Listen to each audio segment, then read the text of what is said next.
lecture we will study about beta-lactam antibiotics. अब beta-lactam antibiotics क्या होते हैं? ऐसे एंटीबायोटिक्स जिनके अंदर बीटा-लैक्टम रिंग प्रेजेंट होती है वो हमारे पास बीटा-लैक्टम एंटीबायोटिक्स होते हैं. जिन एंटीबायोटिक्स के केमिकल स्ट्रक्चर के अंदर बीटा-लैक्टम रिंग प्रेजेंट होगी वो हमारे पास बीटा-लैक्टम एंटीबायोटिक्स के अंदर आएंगे.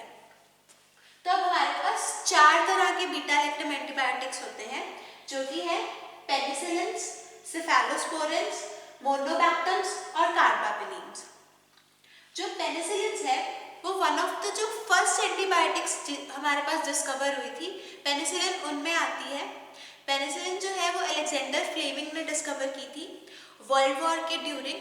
और जब हमारे पास जब पेनिसिलिन डिस्कवर हुई थी तब हमारे पास एक ब्लूम हो रहा था इन्फेक्शंस का. और जो पेनिसिलिन है इसको वंडर ड्रग कहा गया था क्योंकि हमारे पास पेनिसिलिन जो है उसने हमारे पास जब डिस्कवर हुई तो उसके पहले कोई एंटीबायोटिक एजेंट नहीं था और पेनिसिलिन जो है उसने बहुत सारे लोगों की जो है वो जान बचाई थी. तो अब पेनिसिलिन की बात की जाए तो पेनिसिलिन हमारे पास पेनिसिलियम नोटेटम करके एक हमारे पास स्पीशीज है उससे मिलती है. पेनिसिलिन जो है वो नेचुरली अकरिंग हमारे पास पेनिसिलियम नोटेटम करके स्पीशीज है उससे मिलती है. अब जो हमारे पास पेनिसिलिन्स है उसको हमने क्लासिफाई जो किया है वो क्या है on the basis of their source. और सोर्स के बेसिस पे हमारे पास 2 तरह की पेनिसिलिन्स है. एक है नेचुरल पेनिसिलिन्स यानी कि जो हमारे पास एनवायरनमेंट से डायरेक्टली पेनिसिलिन मिले वो है हमारे पास नेचुरल पेनिसिलिन. और सेकंड जो क्लास है वो है हमारे पास सेमी सिंथेटिक पेनिसिलिन्स कौन सी है? वो पेनिसिलिन जो हमने पेनिसिलिन्स की जब मॉडिफिकेशन की लैब में और उनको इम्प्रूव करने की कोशिश करी तो हमारे पास कौन सी पेनिसिलिन्स है? Semi synthetic penicillin. नेचुरल में जो पेनिसिलिन है हमारे पास वो है पेनिसिलिन जी. अब सेमी सिंथेटिक में हमारे पास हमने क्या किया कि पेनिसिलिन्स जो थी उनमें कुछ दिक्कत थी. पेनिसिलिन की वजह से कुछ एडवर्स इफेक्ट्स आ रहे थे. पेनिसिलिन की वजह से कुछ हमारे पास लिमिटेड यूजेस थी उसकी. तो पेनिसिलिन की हमने इम्प्रूवमेंट की. तो पेनिसिलिन की इम्प्रूवमेंट के बेसिस पे हमने उसमें क्या इम्प्रूव किया उसके बेस पे हमारे पास 4 क्लासेस हैं. ये 4 क्लासेस कौन सी है? सबसे पहला है हमारे पास एसिड रेजिस्टेंट पेनिसिलिन वी. अभी हमारे पास अगर हम पेनिसिलिन के एडीएमई की बात करें तो पेनिसिलिन जो है हमारे पास वो पुअरली एब्जॉर्ब होता है स्टमक के अंदर क्योंकि पेनिसिलिन जो है वो एसिड जो हमारी स्टमक में होता है वो उसको डिग्रेड कर देता है या फिर एसिड की वजह से पेनिसिलिन स्टमक से डायरेक्टली एब्जॉर्ब नहीं हो पाता. अगर हमारे पास स्टमक के अंदर पेनिसिलिन डायरेक्टली एब्जॉर्ब नहीं हो पाएगा तो उसके जो ओरल हमारे पास एडमिनिस्ट्रेशन होगी वो नहीं की जा सकती जिसकी वजह से पेनिसिलिन्स के इंजेक्शन लगाए जाते थे. लेकिन लैब में हमने एसिड रेजिस्टेंट पेनिसिलिन बनाई जो कि है पेनिसिलिन वी. जो पेनिसिलिन वी है ये ऑरली दी जा सकती है क्योंकि ये एसिड रेजिस्टेंट है. हमारे जो स्टमक का एसिड है वो पेनिसिलिन वी को डिस्ट्रॉय नहीं कर पाता. सेकेंड क्लास है हमारे पास पेनिसिलिनेज रेजिस्टेंट. अब पेनिसिलिनेज रेजिस्टेंट का क्या मतलब है? जब हमने ड्रग रेजिस्टेंस पढ़ी थी तब उसमें पढ़ा था कि हमारे पास या तो जो हमारे पास बैक्टीरियाज हैं वो या तो रेजिस्टेंस लेके आते हैं अब उनके अंदर म्यूटेशन के थ्रू या फिर जेनेटिक ट्रांसफर के थ्रू. अब जो म्यूटेशन जो हमारे पास प्रोसीजर्स हैं उसके अंदर क्या कर सकते हैं या तो अपना पूरा का पूरा जो मैकेनिज्म था ड्रग के एक्शन जहाँ पे हमारे पास ड्रग एक्ट कर रही थी उस मैकेनिज्म को चेंज कर ले या फिर ड्रग को हमारे पास खत्म करने की कोशिश करें. तो पेनिसिलिन के केस में क्या हुआ कि जो बैक्टीरियाज हैं हमने क्या पढ़ा कि पेनिसिलिन और सेफेलोस्पोरिन, मोनोबैक्टम्स और कार्बापेनिन्स ये सारी की सारी जो हमारे पास ड्रग्स हैं इनके अंदर इनके केमिकल स्ट्रक्चर के अंदर बीटा-लैक्टम रिंग होती है. तो बैक्टीरिया से क्या किया कि एक बीटा-लैक्टमेज नाम की एंजाइम डेवलप कर ली.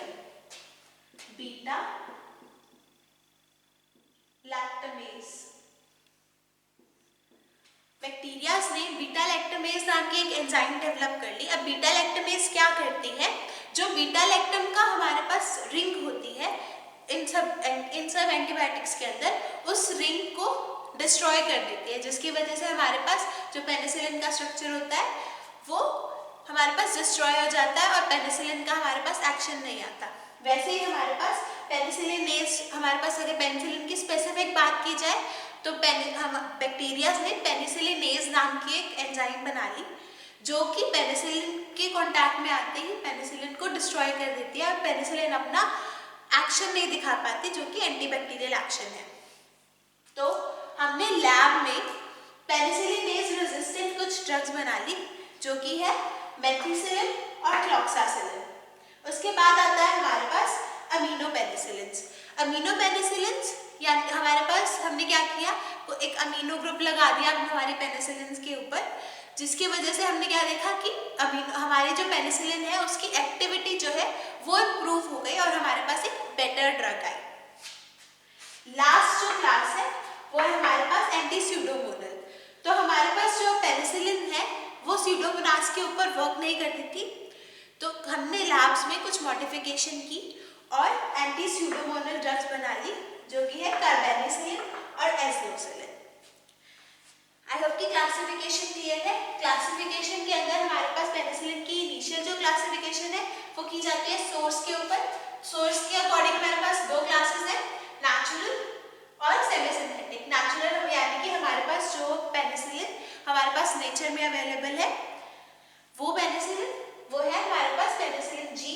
उसके बाद आती है second class semi synthetic penicillin. Semi synthetic penicillin वो पेनिसिलिन है हमारे पास जो कि हमने लैब में पेनिसिलिन जो हमें नेचुरली मिल रही थी उसकी मॉडिफिकेशन करी उसको बेटर बनाने के लिए। तो वो कौन सी ड्रग्स है हमारे पास, acid resistant penicillin B, penicillinase resistant methicillin और क्लॉक्सासिलिन, अमीनो पेनिसिलिन्स एम्पिसिलिन और अमोक्सिसिलिन, एंटी स्यूडोमोनल कार्बेनिसिलिन और एस्लोसिलिन। अब इसके बाद आता है हमारे पास पेनिसिलिन का मैकेनिज्म ऑफ एक्शन। जो हमारे पास पेनिसिलिन है वो वर्क कैसे करती है।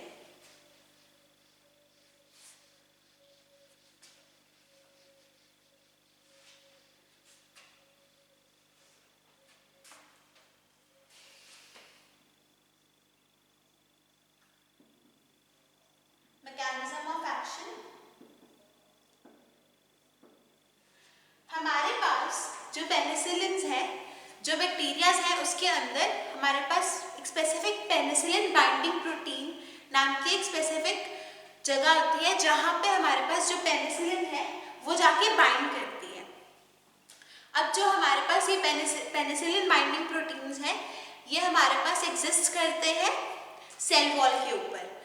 तो इसी वजह से हमारे पास जो सेल वॉल जिन बैक्टीरियाज के हमारे पास सेल वॉल थिक होती है उनके ऊपर ये जो ड्रग्स है वो ज़्यादा इफेक्ट दिखाती है। तो और हमारे पास सेल वॉल हमारे पास किन बैक्टीरियाज की थिक होती है, जो हमारे पास ग्राम पॉजिटिव बैक्टीरियाज होते हैं उनकी। तो अभी अगर मैकेनिज्म ऑफ एक्शन की बात की जाए तो नॉर्मली बैक्टीरिया सेल वॉल कैसे बनाता है।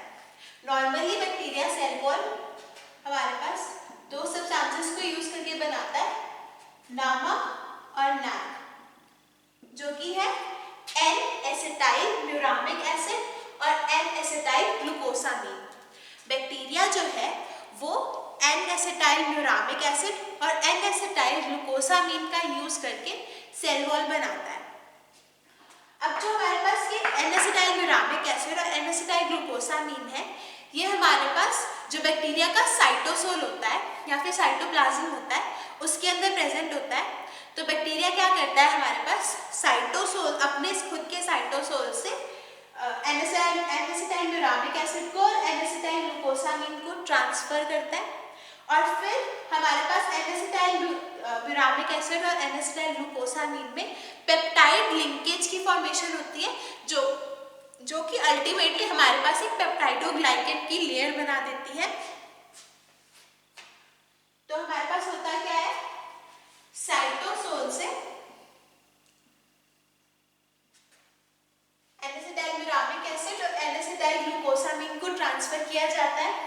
जो ये हमारे पास N-एसिटाइल म्यूरामिक एसिड और N-एसिटाइल ग्लूकोसामीन है इनकी पेप्टाइड लिंकेज की जाती है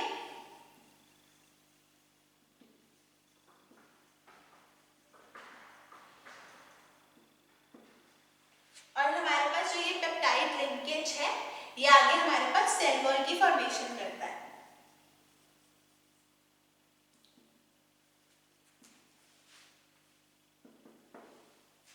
अभी हमारा पेनिसिलिन्स क्या करते हैं? पेनिसिलिन्स हमारे पास जो हमारे पास ये प्रोसेस है साइटोसोल से, जब हमारे पास नामा और नाग हमारे पास आ रहे हैं सेल वॉल बनाने के लिए, उस प्रोसेस को हम कहते हैं ट्रांसपेप्टाइडेज।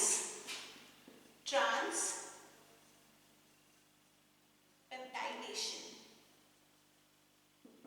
इसको हम बोलते हैं ट्रांसपेप्टाइडेशन। तो हमारे पास पेनिसिलिन्स क्या करती है? पेनिसिलिन बाइंड कर जाती है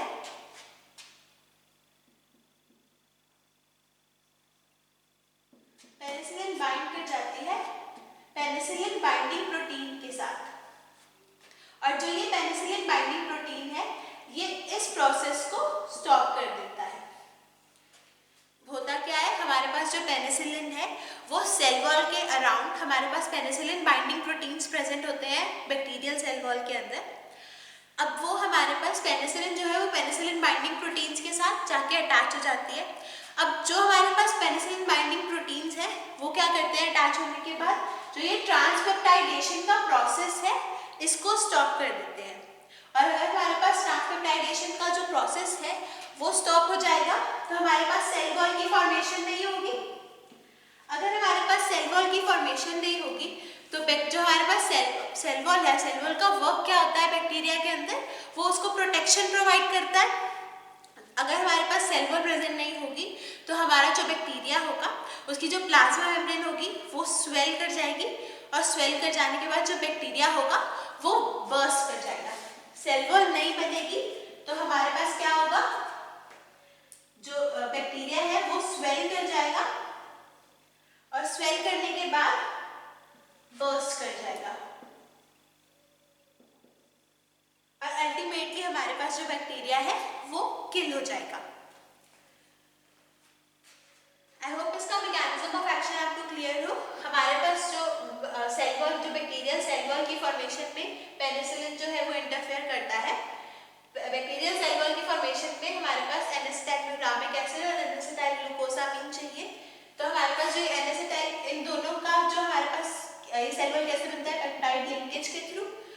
जो बैक्टीरिया हमारे पास पेनिसिलिन क्या करता है, पेनिसिलिन बाइंडिंग प्रोटीन्स के साथ बाइंड करता है, वो हमारे पास जो ट्रांसपेप्टाइडेशन का प्रोसेस है उसको स्टॉप कर देता है। सेल वॉल नहीं बनती, सेल वॉल नहीं बनती तो हमारा जो बैक्टीरिया है वो स्वेल कर जाता है, स्वेल कर जाता है और बर्स्ट हो जाता है। अब इसके बाद आता है हमारे पास कि जो हमारे पास जो पेनिसिलिन है स्पेसिफिकली ये ग्राम पॉजिटिव बैक्टीरिया के ऊपर वर्क करती है। क्यों? क्योंकि हमारे पास जो सेल वॉल होती है बैक्टीरिया, हमारे पास जो पेनिसिलिन है ये हमारे पास मैकेनिज्म ऑफ एक्शन का मेन क्या है कि ये सेल वॉल की फॉर्मेशन को रोक रहे हैं। अब ये जो सेल वॉल की फॉर्मेशन को रोक रहे हैं उसके अंदर हमारे पास जो ग्राम पॉजिटिव बैक्टीरियाज है उनके अंदर जो सेल वॉल होती है वो थिक होती है, और ये जो एक्शन है ये ज़्यादा प्रिवेलेंट है हमारे पास जो ग्राम पॉजिटिव बैक्टीरियाज है उनके ऊपर। अभी अगर देखा जाए तो हमारे पास जो पेनिसिलिन्स है वो ह्यूमन सेल को या फिर एनिमल सेल को इफेक्ट नहीं कर पाती। क्यों? क्योंकि ये जो है वो सेल वॉल के ऊपर इफेक्ट कर रही है, और ह्यूमंस के अंदर और एनिमल सेल के अंदर हमारे पास सेल वॉल नहीं होती, इसलिए जो है पेनिसिलिन्स वो ह्यूमन के ऊपर इफेक्ट नहीं दिखाती। सिर्फ बैक्टीरिया जो हमारे पास, अगर फॉरेन बैक्टीरिया आता है उसकी वजह से हमारे पास कोई इन्फेक्शन हो जाता है, सिर्फ उसके ऊपर अपना वर्क दिखाती है। अब इसके बाद आता है हमारे पास पेनिसिलिन्स की एडीएमई। तो एडीएमई की जब हम बात करी थी, एडीएमई होता है एब्जॉर्प्शन, डिस्ट्रीब्यूशन, मेटाबॉलिज्म और एक्सक्रीशन।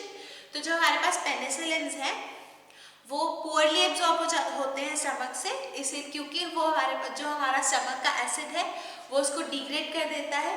तो जनरली हमारे पास पेनिसिलिन के इंजेक्शंस दिए जाते हैं, ओरल फॉर्मुलेशन नहीं दी जाती। उसके बाद हमारे पास आता है कि जो हमारा पेनिसिलिन्स है वो ब्लड ब्रेन बैरियर जो होता है हमारे पास उसको क्रॉस नहीं कर पाता।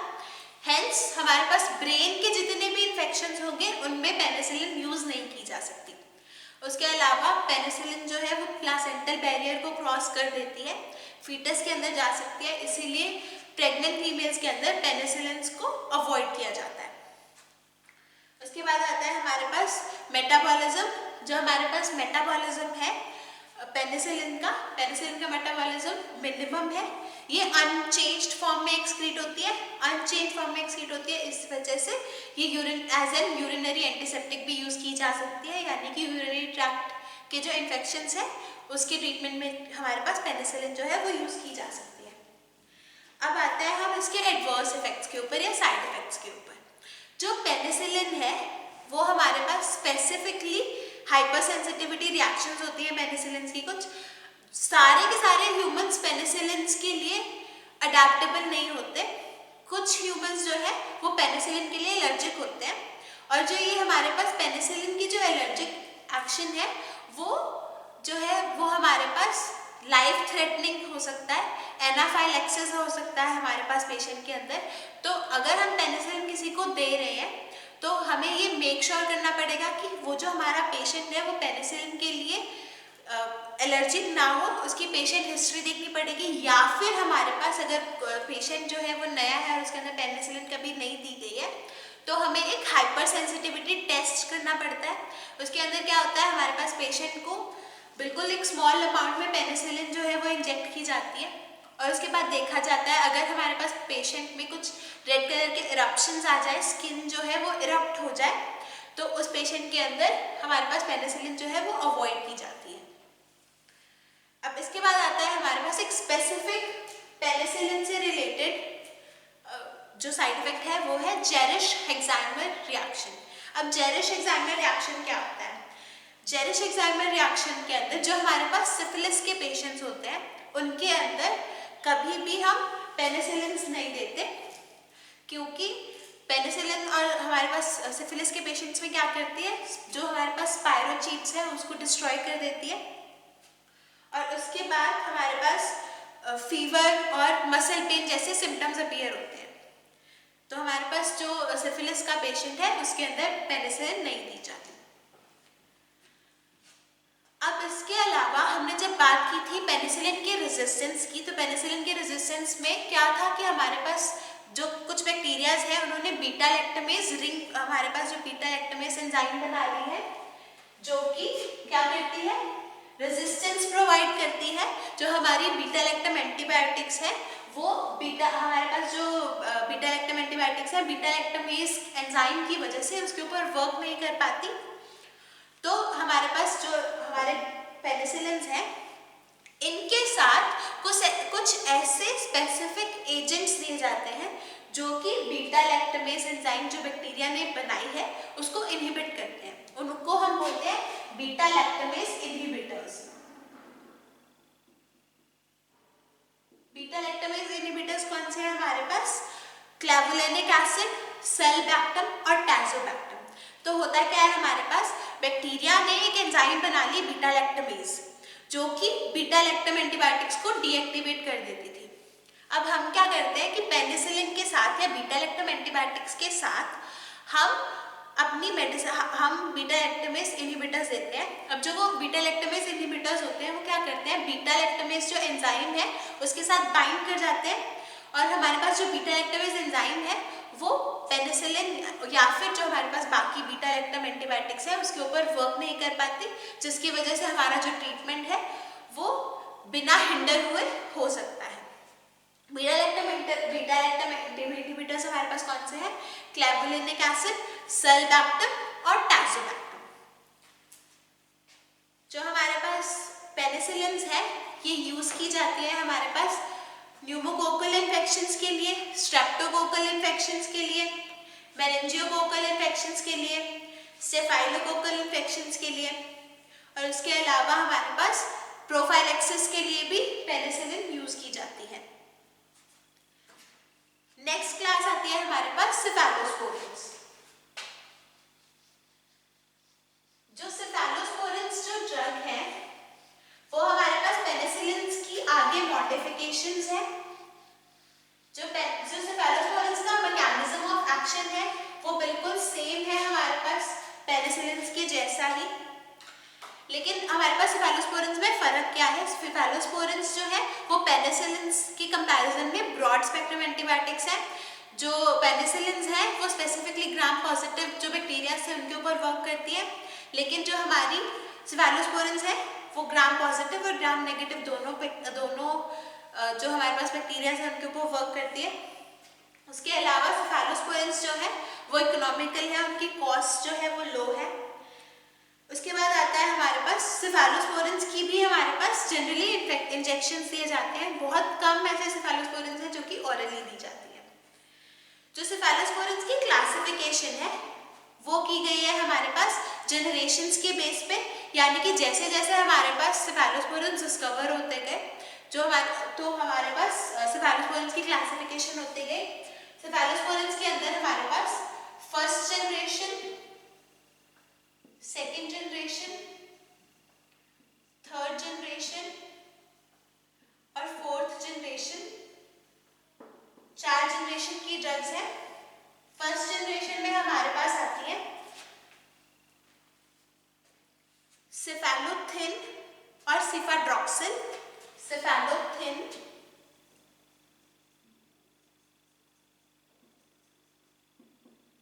और सिफाड्रॉक्सिल।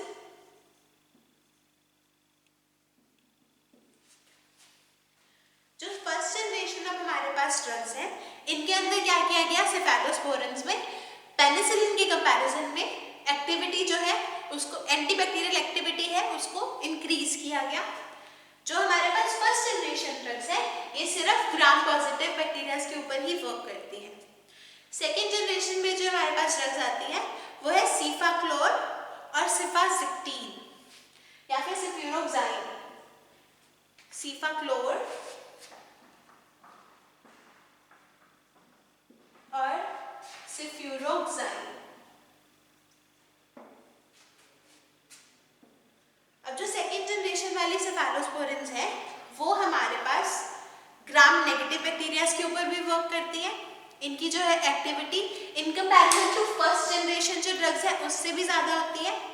उसके अलावा हमारे पास जो सेकेंड जनरेशन ड्रग्स है वो हमारे पास बीटा लैक्टामेज जो हमारे पास एंजाइम है उसको खुद ही इनहिबिट करती है।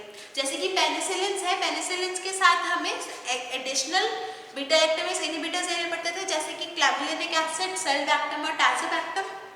But in case of second generation cephalosporins, we don't have to give the additional drug because these are self-sufficient and they can inhibit the beta-lactamase enzyme.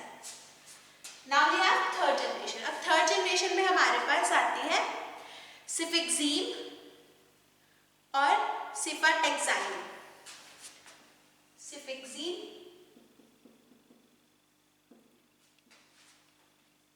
और सिफाटेक्साइन।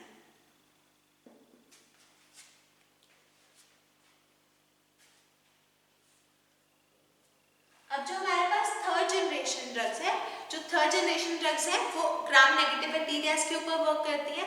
उसके अलावा एंटेरोबैक्टर के ऊपर वर्क करती है। उसके अलावा हमारे पास जो थर्ड जनरेशन ड्रग्स हैं वो स्यूडोमोनास के ऊपर भी इफेक्टिव है। अब लेकिन हमारे पास जो थर्ड जनरेशन ड्रग्स हैं इनकी जो एक्टिविटी है वो ग्राम नेगेटिव बैक्टीरिया के ऊपर तो सफिशिएंट है, लेकिन इनकी जो एक्टिविटी है वो ग्राम पॉजिटिव बैक्टीरिया के ऊपर कम है।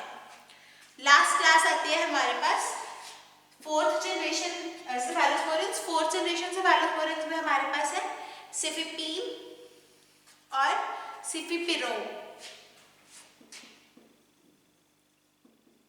सिफिपीन और सिफिपिरोन। फोर्थ जनरेशन जो हमारे पास ड्रग्स है ये हमारे पास बीटा लैक्टामेज जो हमारे पास एंजाइम है उसके लिए हाईली रेजिस्टेंट है। तो इनके अंदर हमारे पास फोर्थ जनरेशन में क्या इंप्रूवमेंट है? फोर्थ जनरेशन के अंदर हमारे पास जो बीटा लैक्टामेज एंजाइम है उसके लिए ये जो फोर्थ जनरेशन ड्रग्स है वो हाईली रेजिस्टेंट है। अब हमारे पास सेफेलोस्पोरिन के यूजेस। सेफेलोस्पोरिन्स जो है वो हर उस डिसीज के लिए यूज किए जा सकते हैं, जहाँ पे हमारे पास पेनिसिलिन यूज की जाती थी, लेकिन हमारे पास सेफालोस्पोरिन यूज कहाँ की जाती है, उन पेशेंट्स में सेफालोस्पोरिन यूज की जाती है जो पेशेंट्स हमारे पास पेनिसिलिन के लिए हाइपर सेंसिटिव थे या पेनिसिलिन के लिए एलर्जिक थे। जिन पेशेंट्स में हम एलर्जिक रिएक्शंस की वजह से पेनिसिलिन नहीं दे सकते, उन पेशेंट्स में हम सेफालोस्पोरिन देते हैं। सेफालोस्पोरिन जो है वो हमारे पास जो सिफिलिस के पेशेंट्स हैं उनके अंदर भी दी जा सकती है। उसके अलावा जो गोनोरिया के पेशेंट्स हैं उनके अंदर भी दी जा सकती है। मेनिंजाइटिस में दी जा सकती है, जैसे हमने बात की थी जो पेनिसिलिन थी वो हमारे पास ब्लड ब्रेन बैरियर है उसको क्रॉस नहीं कर पाती, लेकिन जो सेफालोस्पोरिन है वो ब्लड ब्रेन बैरियर को क्रॉस कर पाती है। अब नेक्स्ट क्लास हमारे पास आती है मोनोबैक्टम्स। मोनोबैक्टम्स जो है वो हमारे पास वो जो ऐसे बीटा लैक्टम एंटीबायोटिक्स हैं जिनके अंदर हमारे पास सिर्फ एक बीटा लैक्टम रिंग होती है, जैसे कि उनका नाम बता रहा है मोनोबैक्टम। मोनोबैक्टम यानी कि हमारे पास वो एंटीबायोटिक्स जिनके अंदर एक ही बीटा लैक्टम रिंग है। हमारे पास जो मोनोबैक्टम्स है ये ग्राम नेगेटिव के जो हमारे पास ग्राम नेगेटिव बैक्टीरियाज हैं उनके ऊपर वर्क करती है। जो हमारे पास ग्राम नेगेटिव हमारे पास बैक्टीरियाज होते हैं जो स्पेशली रोड्स या फिर कोकस शेप में होते हैं, उनके ऊपर मोनोबैक्टम हाईली इफेक्टिव है। लास्ट क्लास आते हैं हमारे पास कार्बापेनीम्स। जो कार्बापेनीम्स है हमारे पास ये वर्क करते हैं हमारे पास ये हमारे पास सिंथेटिक पेनिसिलिन है। ये कम्प्लीटली सिंथेटिक है, इनको लैब्स में बनाया गया है। बाकी जो हमने ड्रग्स करी ये सारी की सारी सेमी सिंथेटिक थी। जो हमारे पास कार्बापेनीम्स है ये कम्प्लीटली सिंथेटिक है और ये हमारे पास स्पेसिफिकली सेरेब्रोस्पाइनल फ्लूइड जो होता है हमारे पास उसके जो इन्फेक्शंस होते हैं उसकी ट्रीटमेंट के लिए यूज की जाती है।